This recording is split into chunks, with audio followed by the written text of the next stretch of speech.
So please welcome Reverend Dr. Sheldon Ganberg. Thank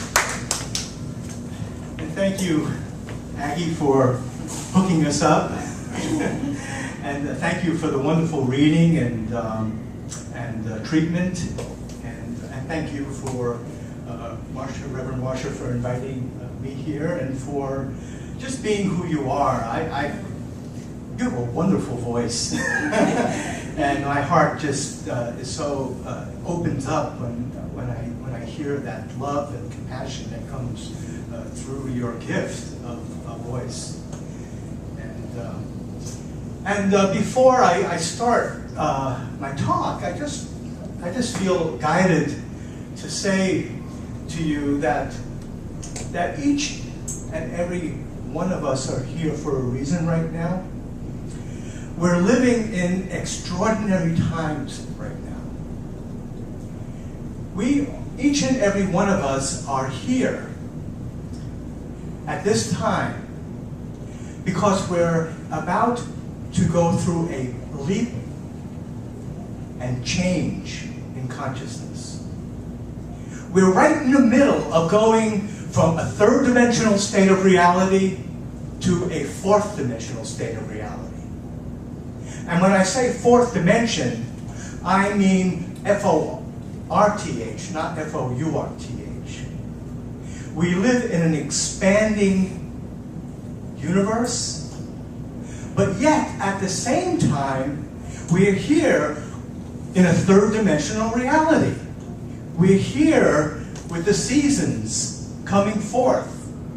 All the seasons are right here before us. And there are certain laws that we follow during these seasons.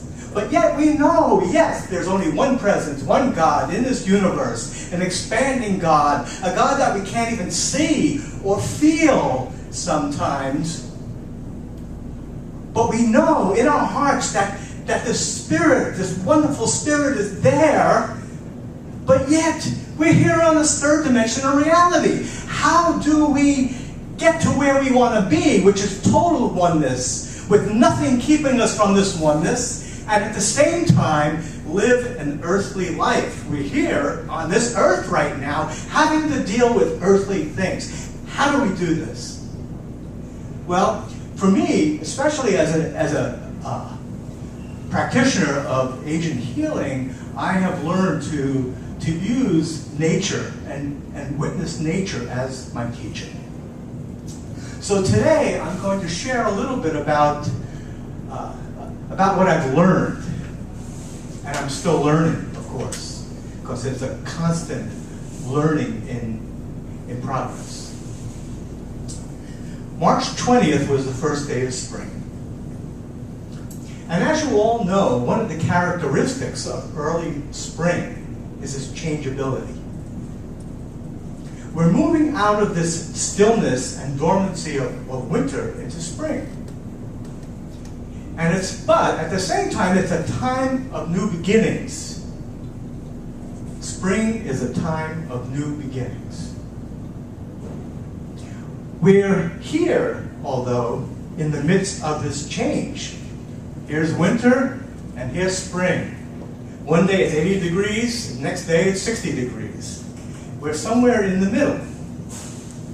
To me, being in the midst of change involves taking 2 steps forwards and sometimes 1 step backwards.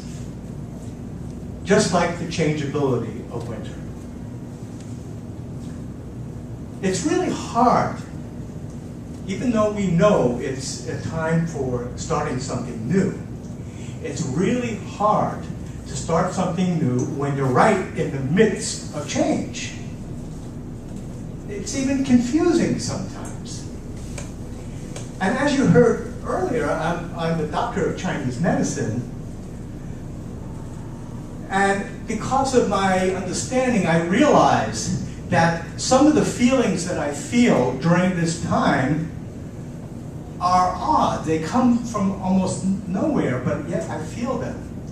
And one of the characteristics of spring and change from an Oriental medical perspective is irritability, and frustration. Now, yeah, we're into New Thought and we're into spirituality, but yet we have these human feelings. And one of the things that I want to say about New Thought, which I love, is that we tend to straddle this realization that we're one, but at the same time we live here on this earth and we have real human feelings. And irritability and frustration and some of the difficulties that we feel are real. So we can't ignore them. But at the same time, we can use them to help propel us forward. And these are the very things that bring us closer to the realization that we're spirit. By sticking our head in the sand and burying ourselves is not going to do it. We can't put whipped cream and cherries over it and make believe that it's not there. But what we can do is honor it, realize that it's there, and use it to propel us forward. Use it, learn from it, so that we are able to transform it and metamorphosize it. Our body, our mind, and our spirit, and the environment are all interconnected. Yes, there is only one. We are affected by the environment is affected by us. We're all one and we're all interconnected. On a cognitive level, we may see the goal, but we're not quite there yet, and that can feel frustrating. In Chinese medicine, springtime insinuates change. And whenever there's change, there's frustration. Cold weather, warm weather, it's happening environmentally, but it's also happening in our body at the same time. So yes, it could be also frustrating. Also, interestingly enough, in Chinese medicine, springtime is a time for planning and decision making. We have our goals, but we're not quite there yet. It's a time when we're in the process of creating goals and planning and making certain decisions, but we're at the early stage yet. And I don't know about you, but I want to be there yesterday. And we have to be where we are. So it takes a lot of faith and a lot of trust that we're eventually going to get there. But at the same time, on a human level, it can feel frustrating. Nevertheless, spring is a time of new beginnings. It's a time when we gather nutrients, the nutrients from winter that's stored in the winter time, during the winter months, and it's all leading up to the manifestation process. And so when I think of starting something new, especially if it's something I've never done before, the metaphor of the tool of the fool in the Tarot comes up for me. And I like using this metaphor of the fool.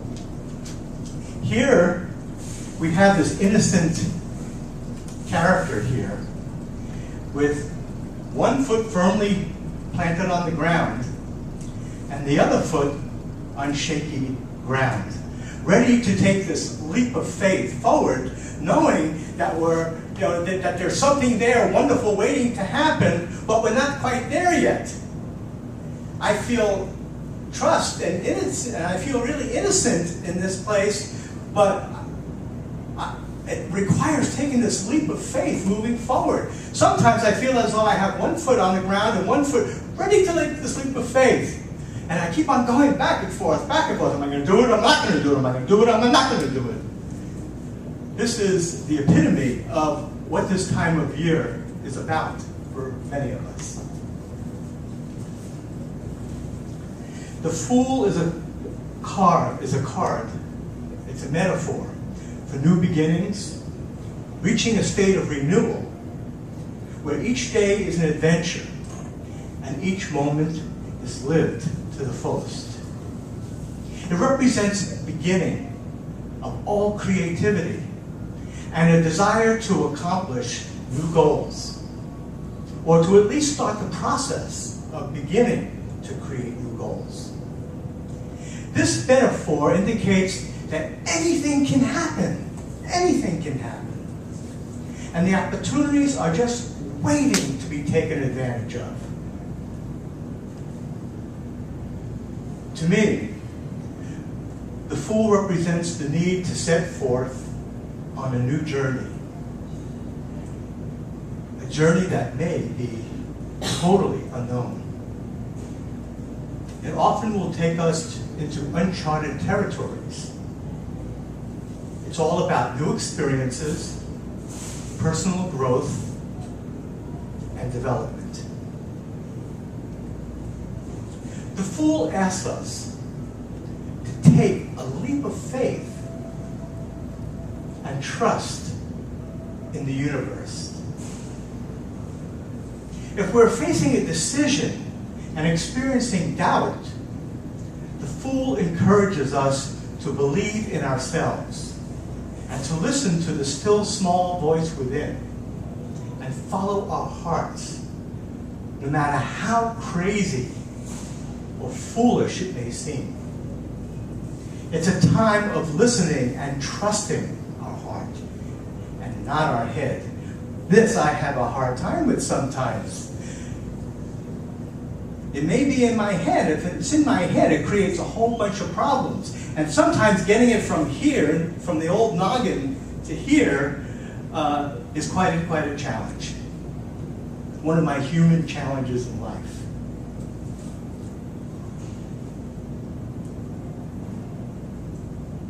It's a time of listening and trusting. Now, the question arises for me when I'm about to embark a new beginning. Do I really believe and have faith where the universe is taking me? Do I really, really, really believe it in every cell of my being?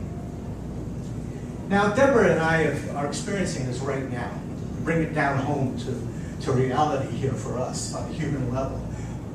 This is what we're experiencing right now. It's been 2 years since we left our ministry in Maine. And we felt guided to move to Florida to retire. Interestingly enough, retirement wasn't quite what I thought it was going to be like. And so over the past year or so, we have been feeling this yearning and this calling to start another spiritual center somewhere in Florida. At the same time, the thought of starting something new brought up a whole lot of fear and doubt. This feeling is normal, especially when you're in the midst of change. It's normal. But we all have these voices. And so there was a voice inside of me that said, "What are you, crazy? You're almost 67 years old. It's not a time in your life to start something new. Do you really have the energy and what it takes to start something new at this stage of your life?" Have any of you ever been there before? It doesn't matter whether you're a minister or a practitioner, we still have these real feelings inside as human beings, no matter what we've been taught. After much prayer, my guides shared with me that the fear I was feeling was really an opportunity to test my faith. I had to ask myself again, what is it that I really, really, really believe? Do I believe in limitation? Or do I believe that we live in a limitless universe? Do I believe that the universe is for me or against me? My guides have a way of shoving in my face these, what I call opportunities for growth. I can't get away with anything around here. I can't go into denial and crawl in a hole and make believe it's not there. My guides have a way of wing, putting it right in front of my nose. Especially when I'm in a fear and stuck mode. And so I was forced to ask myself once again, where is my faith? I knew I had it. After all, I'm a New Thought minister.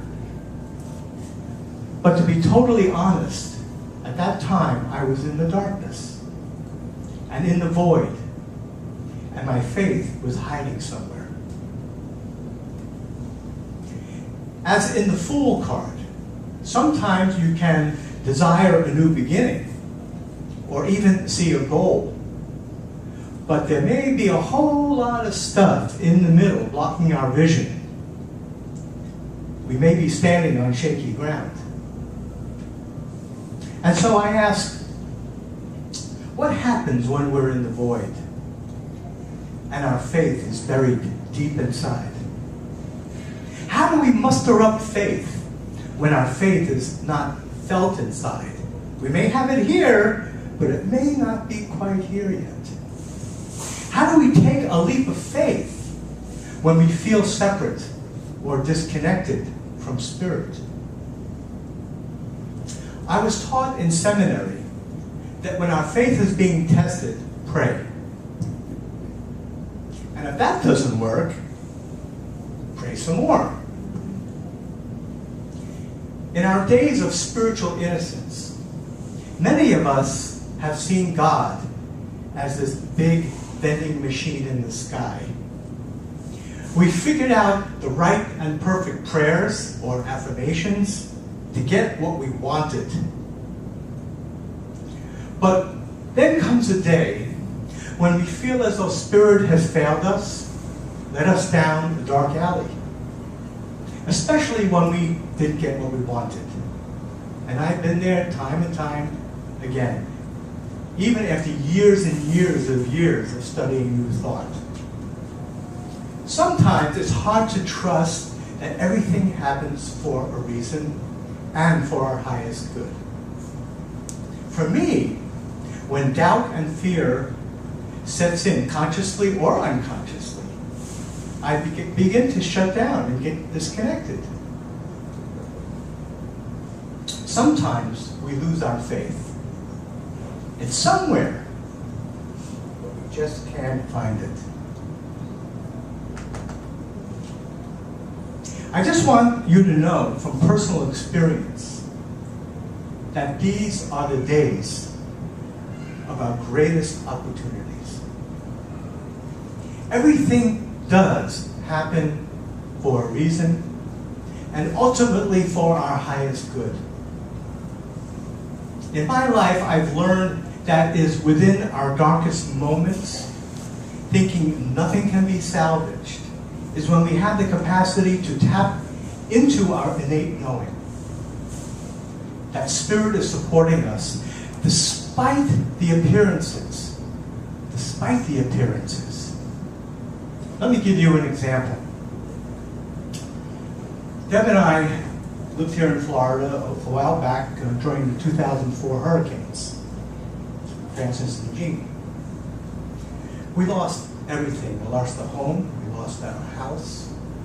We were pretty well homeless. And till this day, it brings up some tears.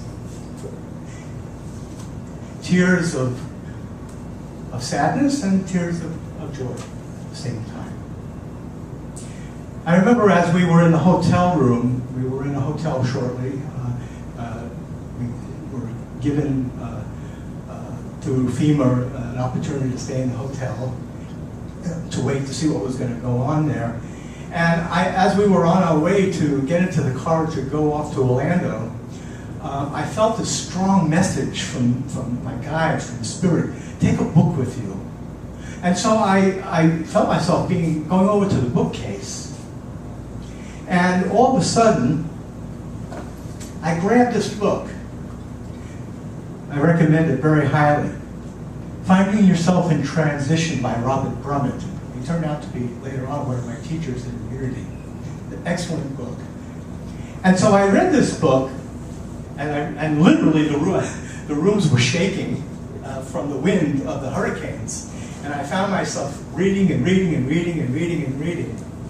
And all of a sudden, I got this inner knowing, this feeling inside. You know, Sheldon, you may have lost everything, but one of the good things is that you can start something new. There's nothing holding you back. There's no material things to hold you back.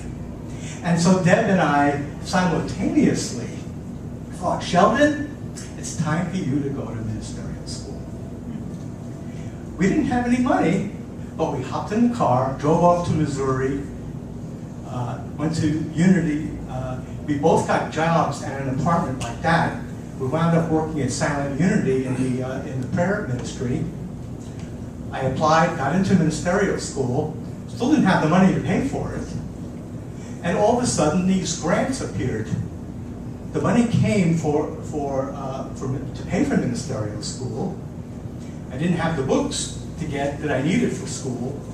And this woman shows up with 2 boxes of books that had all the books that I needed to go to ministerial school.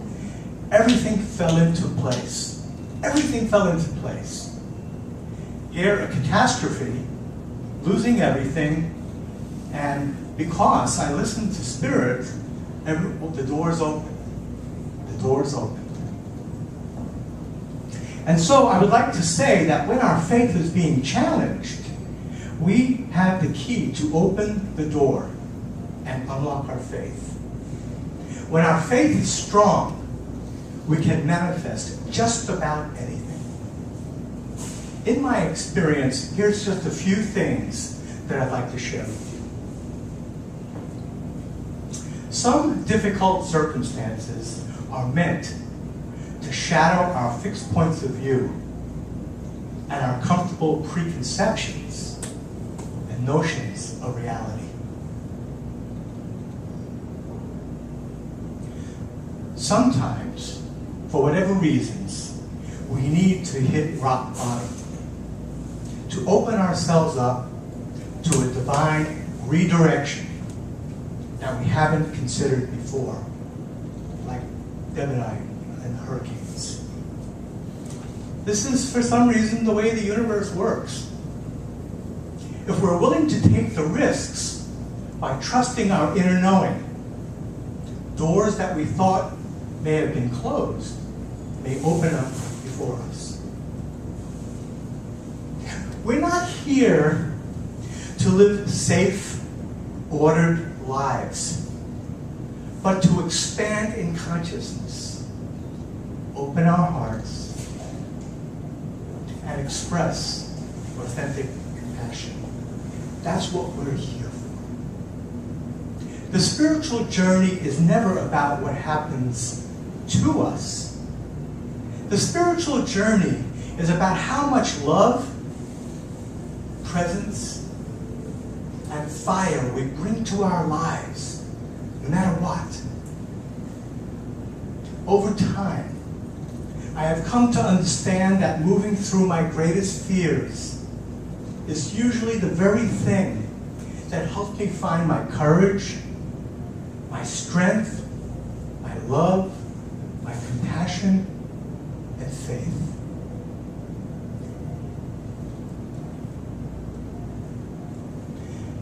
And so to conclude, Deb and I decided to put our house up for sale and to move and start a new center.